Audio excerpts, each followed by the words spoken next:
আসসালামু আলাইকুম। আশা করি সবাই অনেক বেশি ভালো আছেন। আলহামদুলিল্লাহ আমরা অনেক বেশি ভালো আছি। আপনারা জানেন রিসেন্টলি আমরা বাংলাদেশের একমাত্র প্রবাল দ্বীপ সেন্ট মার্টিন ভ্রমণ করেছি। এই পুরো সিরিজটা আমরা সেন্ট মার্টিন নিয়ে কথা বলব। আর আজকে আমরা শেয়ার করব আমাদের প্রথম বিমান ভ্রমণের অভিজ্ঞতা এবং যশোর টু কক্সবাজার যাওয়ার গল্প।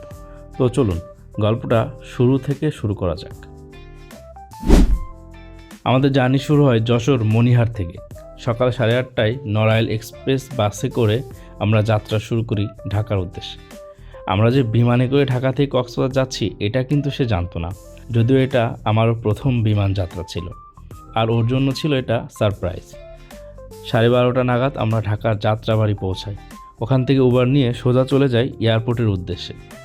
আর আমি তাকে বলেছিলাম এয়ারপোর্টের ক্যান্টিনে কম টাকায় অনেক ভালো খাবার পাওয়া যায়, ওখানে খাওয়া দাওয়া করে রেস্ট নিয়ে তারপরে আমরা 3:30টার বাসে উঠব।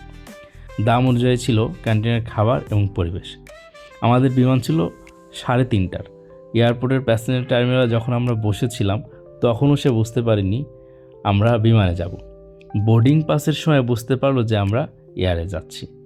বোর্ডিং পাস শেষ করে এয়ার স্টার বাসে যখন আমরা উঠলাম তখন তো সে পুরাই সারপ্রাইজ এবং চুপ করে বসে আছে যে আসলে আমি তার জন্য এমন সারপ্রাইজ রেখেছি।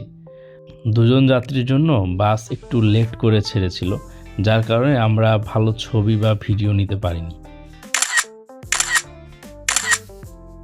এয়ারের ভিতরে বেশ ভালোই লাগছিল, নতুন অভিজ্ঞতা। কিন্তু যখন আকাশের দিকে ওঠা শুরু করলো তখন মাথার মধ্যে একটু চক্কর দিয়ে উঠেছিল আমাদের দুজনারই। এবং দুজনের জন্য নাস্তা দিয়েছিল 2টা স্যান্ডউইচ এবং ছোট 2 বোতল পানি। ট্রাই করার জন্য স্যান্ডউইচ খেয়েছিলাম একটা দুজনে, কিন্তু দুজন মিলেও একটা শেষ করতে পারিনি, কারণ এটার স্বাদটা ছিল খুবই বাজে। যাই হোক, 2টার সময় আমাদের অনেক বেশি ভালো লেগেছিল, যখন মেঘের উপর দিয়ে বিমান উড়ে যাচ্ছিল আর যখন সূর্যের শেষ সোনালি আলো পড়ছিল সমুদ্রের উপর।